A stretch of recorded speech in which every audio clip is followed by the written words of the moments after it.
Hey everyone, welcome back to cancer survivor says. I hope you all are doing well. मैं भी काफी अच्छी हूँ। आज हम बात करने वाले हैं कैंसर मोटिवेशन के बारे में, क्योंकि जैसे ही कैंसर का पता चलता है खुद को या फिर अपने फैमिली मेंबर के बारे में, तो एक स्ट्रांग और पॉजिटिव इंसान भी टूट जाता है शुरुआत के दिन में। पीछे से वो कवर कर सकता है, लेकिन उसके लिए उसको मोटिवेशन चाहिए। तो आज का वीडियो उसी के बारे में है, तो आज का वीडियो फटाफट से स्टार्ट करते हैं। सबसे पहले मैं बात करना चाहूंगी, कैंसर एक युद्ध है, उसी तरह से आप इसे लीजिए। यानी कि आप कैंसर से आप जीत सकते हैं, एक योद्धा बन सकते हैं, या फिर आप कैंसर से जंग हार सकते हैं। मैं आपको कहना चाहूंगी कि अगर आप में थोड़ी सी भी पॉजिटिविटी है, आप बने रहिए इस चीज के लिए कि कैंसर आपको हरा नहीं सकता, आप भी कैंसर को हराओगे। और इसके लिए सबसे छोटा सा मैं फटाफट से एक स्टोरी बता देती हूँ मेरे बारे में, कि जब मुझे कैंसर डिटेक्ट हुआ था, मैं सिर्फ एक दिन रोई थी इस चीज के लिए, मुझे कैंसर क्यों हुआ, और फिर अगर कैंसर हो गया तो मैं जी पाऊंगी या फिर मैं मर जाऊंगी। लेकिन उसके बाद मतलब जो सारी मेरी जर्नी रही है, मैं रोई हूँ लेकिन सिर्फ इस चीज के लिए, क्योंकि मुझे पेन हो रहा है या फिर जो भी प्रॉब्लम आ रही है मैं उसे फेस कर रही हूँ, लेकिन मुझे थोड़ा थोड़ा सा पेन महसूस हो रहा है, मुझे रोना आ रहा है, तो मैं रोती थी। लेकिन इस चीज के लिए कभी नहीं रोई कि मुझे कैंसर क्यों हुआ। तो यही एक है हमारे अंदर का जज्बा, जो हमें बचाए रखेगा, इस चीज में आगे लेकर जाएगा। और जब लास्ट में मेरा फोर्थ स्टेज हो गया था, कीमो सर्जरी सब मेरा फेल हो गया, इम्यूनोथेरापी की भी 3 साइकिल के बाद मुझे डॉक्टर ने बोला कि भी नेक्स्ट साइकिल नहीं होगी, जो कि मुझे नहीं पता था, लेकिन मेरे हस्बैंड को बोला था। उस टाइम पे मुझे डॉक्टर ने जो है वो ऑन्को साइकेट्रिस्ट के पास भेजा था, और वो मुझे समझा रहे थे कि मरना एक दिन सबको ही है। चाहे कोई इस चीज से मरे, चाहे कोई एक्सीडेंट से मरे, या फिर कोई कैंसर से मरे, या फिर कोई हार्ट अटैक से मरे। लेकिन उस टाइम पे मैं इतनी स्ट्रांग थी, मैंने डॉक्टर को भी बोला कि चाहे मैं किसी और बीमारी से मर जाऊं, चाहे एक्सीडेंट से मर जाऊं, या फिर कुछ भी, लेकिन मैं कैंसर से तो नहीं हारूंगी, क्योंकि इसको तो मुझे मारना ही है। तो आई थिंक ये जज्बा हमें है नहीं, लेकिन धीरे धीरे वो आ जाएगा आप में। और आप स्ट्रांग रहिए, जो भी आप मुझे सुन रहे, स्ट्रांग रहिए, आपको ये चीज जरूर है। और दूसरी चीज आपको ये बताना चाहूंगी कि जरूरी नहीं आप पहले दिन से ही कैंसर को खत्म करने के बारे में सोचेंगे, क्योंकि बहुत सारे हर्डल्स आएंगे धीरे धीरे, जो सारी थेरापीज आएंगी, नया नया आप सुनोगे, सब में अलग अलग जर्नी में थोड़ा थोड़ा सा स्ट्रगल होता है। तो ये सारी चीजों में जरूरी नहीं है कि आप सोचो कि कल मेरा कैंसर क्योर हो जाएगा या फिर आज मेरा कैंसर क्योर हो जाएगा। One step at a time, यानी कि आज आपके पास जो डिफिकल्टी है आप उसे पॉजिटिवली सॉल्व कीजिए, उसके बाद जो नेक्स्ट आ रही है उसको नेक्स्ट स्टेप में देखिए। तो इससे होगा क्या कि आप में भी धीरे धीरे कॉन्फिडेंस बढ़ेगा। मुझे सबसे पहले चेकअप और सिटी स्कैन में ही बहुत ज्यादा दर्द महसूस हो रहा था, जब मेरा पहली बार सिटी स्कैन हुआ तो मैं इसके बाद तो बहुत ज्यादा डर गई थी, मुझे लगा सारी प्रोसीजर ऐसे ही होगी। तो पहली प्रोसीजर के साथ साथ और उसके बाद में भी मैं इतना रोई हूँ, जिसके बारे में मैं किसी से शेयर भी नहीं कर सकती। मेरे फैमिली मेंबर्स को पता है कि मैं किस चीज से गुजर रही थी। तो लेकिन फिर धीरे धीरे करके मैंने सोचा ये एक कीमो खत्म हो रहा है, तो उसको मैंने पॉजिटिवली लिया। फिर सर्जरी हुई है, मैंने उसको रिकवर, क्योंकि जब मैं बेड पे पड़ी थी और 17 डेज के लिए मेरे जो सर्जरी के बाद, क्योंकि मेरी सर्जरी फर्स्ट जो है वो फेल हो गई थी, तो 2 सर्जरी हुई थी। तो उस टाइम मुझे 17 डेज के बाद मुझे डॉक्टर छुट्टी दिए थे। तो आई थिंक मैंने मेरी सर्जरी के 4-5 दिन बाद ही मैंने डॉक्टर को पूछा था कि मैं चलना कब से स्टार्ट कर सकती हूँ। यानी कि मेरी सर्जरी हो गई, ठीक है, मैं उसके लिए नहीं रोई, लेकिन उसके बाद मुझे कब से चलना शुरू करना है, मैं कब से नॉर्मल हो सकती हूँ, ये सारी मेरी चीजें कॉन्वर्सेशन डॉक्टर्स के साथ थी। उसके अलावा मुझे ऑस्टमी जब मुझे लग गई, तो मैं उस टाइम पे भी मुझे इतना बुरा लगा था, क्योंकि मुझे ऑस्टमी के बारे में प्रॉपर पता नहीं था। और अचानक से नॉर्मल की तरह इंसान की तरह नहीं, मैं एक बैग के साथ जी रही हूँ, तो मैं काफी फ्रस्ट्रेटेड थी। लेकिन उसके बाद भी मैंने जब डॉक्टर के साथ में फर्स्ट मीटिंग के लिए गई, सर मतलब आफ्टर द सर्जरी, तो मैंने डॉक्टर को सबसे पहले यही पूछा कि मेरी बैग कब हटेगी, क्योंकि मेरी बैग अभी तक है, लेकिन मैं एक हेल्दी लाइफ जी रही हूँ।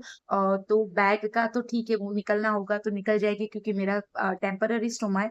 लेकिन ये एक मोटिवेशन के लिए मैं बता रही हूँ कि मैंने इस चीजों में कभी हार नहीं मानी, क्योंकि बहुत सारे लोग पूछते हैं कि आपको मोटिवेशन कहाँ से आता है। तो यही सारी चीजें मैं आज बता रही हूँ कि मुझे मोटिवेशन मैंने ऐसे लिया कि चलो मेरा एक कीमो हो गया, ये सारा पेन चला गया, तो अभी मुझे आगे क्या करना है? मतलब हर स्टेप में मैं सक्सेसफुल होना चाहती हूँ, क्योंकि जब मैंने फर्स्ट कीमो जो मैं करके आई थी, उसके बाद मैंने 2 दिन तक खाना भी नहीं खाया था और उस टाइम पे मैं इतना लो फ़ील कर रही थी। लेकिन धीरे-धीरे करके फिर मैंने डाइट में चेंज करके, क्योंकि मेरे फैमिली मेंबर्स भी काफ़ी सपोर्टिव थे, तो धीरे-धीरे डाइट में भी चेंज कर करके फिर मैं इससे यूज़्ड हो गई। तो जब मेरे लास्ट कीमोज़ चल रहे थे, उस टाइम पे मुझे इसमें प्रॉब्लम नहीं हुई थी। कहा जाता है कि हमारे अंदर जो है वो हिम्मत के बीज हमेशा ही बोए रहते हैं। हमें सिर्फ़ उसे टाइम-टाइम पे पानी देना है, यानी कि हमें मोटिवेशन उसको देना है। जब भी टाइम होगा वो अपने आप ग्रो करने लगेगा। तो यही एक चीज़ मैं आपको समझाने की कोशिश कर रही हूँ और आज आपके अंदर जो एक सीड पड़ा है, यानी कि जो एक बीज पड़ा है जो कि एनकरेजमेंट का है, हिम्मत का है, उसी में आज मैं पानी डाल रही हूँ। तो प्लीज़ आप मेरी बातों को समझने की कोशिश कीजिए। ये चीज़ थोड़ी-सी टेढ़ी है, थोड़ी-सी हिम्मत लगने वाली चीज़ है, लेकिन ये नामुमकिन बिल्कुल भी नहीं है। थर्ड चीज़ मैं आपको एक सिंपल तरीके से बताना चाहूँगी कि हमारी जो लाइफ़ है, वो ये नहीं है कि जब भी बारिश होगी हम घर में ही रहेंगे, हम रुक जाएँगे, हम उसमें कुछ भी नहीं करेंगे। हमारी जो लाइफ़ है, वो है कि हमें रेन में कैसे एन्जॉय करना है, हमें डांस करना भी सीखना होगा, अगर हमें काम में जाना है तो भी सीखना होगा। ऐसा तो है नहीं कि एक ही बार बारिश होगी और एक ही बार बारिश चली गई तो लाइफ में कभी भी कुछ भी नहीं होगा। तो ऐसा नहीं है, हर बार बारिश होगी यानी कि हमारे जीवन में थोड़े-थोड़े टाइम में हर टाइम मुसीबत आएगी, लेकिन हमें उसको एन्जॉय करके उसके साथ चल के फिर हमें आगे बढ़ना है, वहीं पर रुक नहीं जाना है। इसीलिए मैं कैंसर जर्नी में बता रही हूँ कि कैंसर हो गया इसका मतलब ये नहीं है कि अब आपकी लाइफ आगे नहीं बढ़ेगी।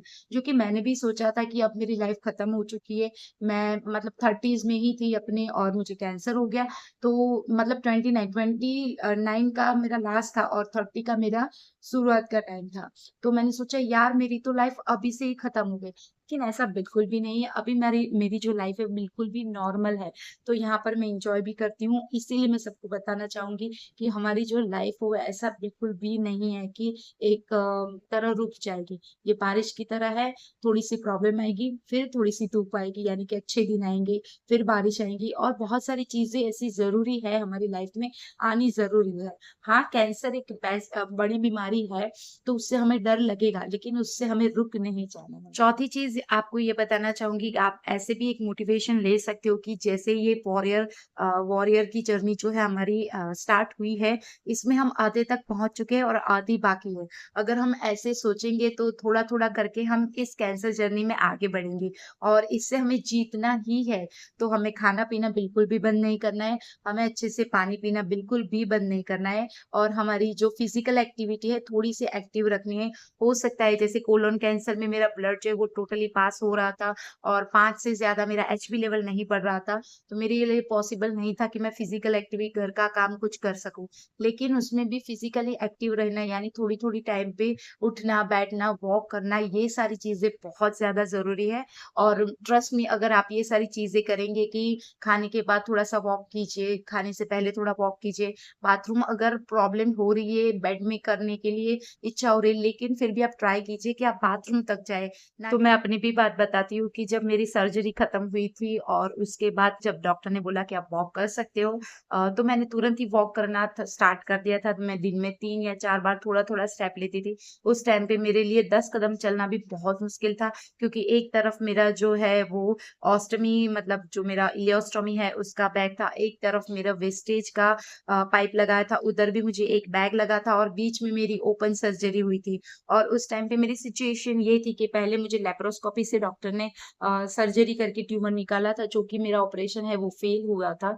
तो उसके भी मतलब आप समझ सकते हो कि अगर कोई भी ऑपरेशन सर्जरी हुई है तो उसके बाद का जो रिकवरी टाइम होना चाहिए, वो मुझे मिला नहीं क्योंकि उसके तुरंत ही बाद मेरी ओपन सर्जरी हो गई। तो ये सारी चीज़ों में मेरी 2 सर्जरी एक साथ होने की वज़ह से मेरी बॉडी काफ़ी वीक हो चुकी थी। लेकिन फिर भी मैं 10-10 करके भी स्टेप अपना शुरू किया था और मैंने जब मैं घर आई तो किसी के सपोर्ट के बिना ही मैंने अपना खाने से पहले, खाने के बाद का जो रूटीन है उसमें थोड़ा-थोड़ा सा वॉक करना स्टार्ट कर दिया था।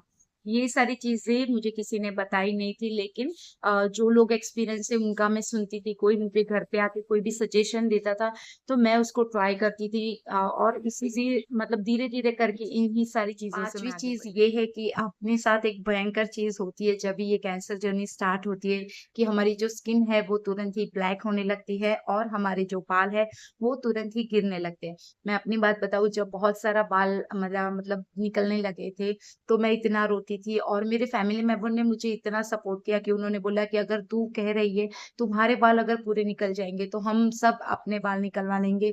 मेरी सिस्टर ने बोला था, मेरे हस्बैंड ने बोला था, मेरे भाई ने बोला था।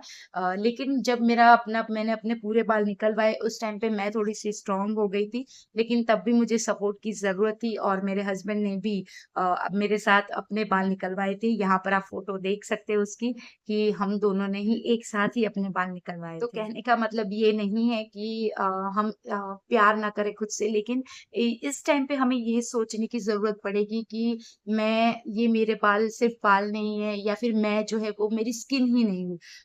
मैं एक आत्मा हूँ और मैं अपनी आत्मा को जगाए रखना चाहती हूँ, इसीलिए मुझे जीना है। चाहे मेरे बाल निकल गए या फिर मेरी स्किन काली पड़ गई है, तो भी मैं आगे बढ़ूँगी और मैं रिकवर करूँगी। अगर आप यहाँ पर मेरी पुरानी पिक्चर देखना पसंद करेंगे, तो यहाँ पर आगे मैं डाल रही हूँ, आप देखिए कि मैं कैसी उस टाइम पे दिख रही थी। यहाँ पर मुझे कोई पहचान भी नहीं सकता था। आप तब की देखिए, मतलब फ़ोटो देखिए और यहाँ पर मुझे देखिए, मैंने अपना रिकवर कर लिया है, क्योंकि मेरी आत्मा जो है वो अब मेरे साथ है, तो मेरी फिर स्किन भी फिर से रिकवर हो गई। मेरे बाल भी आप देख सकते हो कि फिर से रिकवर हो गए हैं। तो नेक्स्ट पॉइंट ये मैं ये बताना चाहूँगी कि ज़रूरी नहीं है कि जब भी हम कार्ड प्ले करने के लिए बैठे, यानी कि कार्ड खेलने के लिए बैठे, तो हमारी बाजी यानी हमारे जो कार्ड्स है वो काफ़ी अच्छे ही हों। तो ये ज़रूरी नहीं है, अच्छे कार्ड से तो कोई भी खेल सकता है, लेकिन ज़रूरी ये है कि हमारे अगर कार्ड्स जो है वो खराब भी आए हैं, तो हम उससे अच्छी गेम खेलें और लाइफ में आगे बढ़ें। कैंसर में भी ऐसा ही है।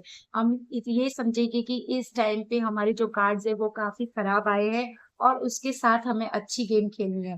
तो आप सच मानिए, आप इस कैंसर से बाहर निकल 7 पॉइंट मैं ये बताना चाहूँगी, चाहे कैंसर हमारी सारी ही फिज़िकल एबिलिटी ले ले, यानी कि जैसे मुझे ऑस्टमी बैग है तो एक तरह की डिसेबिलिटी है। लेकिन कैंसर चाहे किसी भी तरह की, उस टाइम पे मैं चल नहीं पाती थी, खाना नहीं खा पाती थी, ऑस्टमी लगी हुई थी, वेस्टेज पाइप लगा हुआ था। लेकिन वो मेरे हार्ट को या फिर मेरे माइंड को या फिर जो मैं स्ट्रॉन्ग हूँ उससे तोड़ नहीं सका है। और हमें यही जज़्बा जो है वो बचा के रखना है कि चाहे फिज़िकली हम बाहर से कुछ भी डिसेबल हो जाए या फिर हमारी बॉडी में कुछ भी, क्योंकि सर्जरी होगी तो स्कार आएगा, या फिर जैसे मेरी ऑस्टमी है तो उसमें भी मुझे बैग के साथ ही हमेशा जीना पड़ेगा। तो ये सारी चीज़ों में मैं एक बिल्कुल भी डरी नहीं हूँ। मेरा यूट्रस भी निकाल दिया, तो उस टाइम पे उस पॉइंट में मैं थोड़ी-सी डरी हुई थी कि अब लाइफ़ में क्या होगा? लेकिन उससे मेरी लाइफ़ जो है वो रुक नहीं गई, क्योंकि मेरा माइंड जो है वो काफ़ी पॉज़िटिव है और मैं काफ़ी एक स्ट्रॉन्ग सोल हूँ।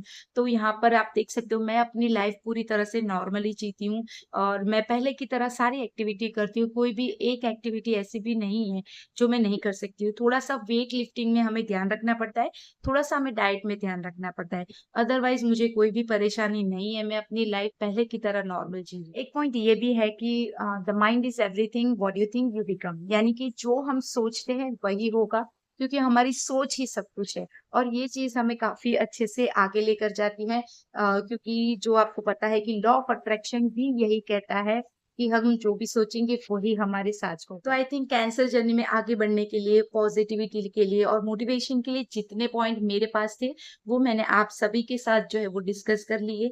आई थिंक आपको ये वीडियो पसंद आए, अपने फ्रेंड्स और फैमिलीज़ के साथ शेयर कीजिए जिनमें भी कैंसर पेशेंट अभी है। और पूरा वीडियो देखने के लिए थैंक यू सो मच। अगर आप मेरे चैनल पर नए तो प्लीज़ इसे सब्सक्राइब कर दीजिएगा।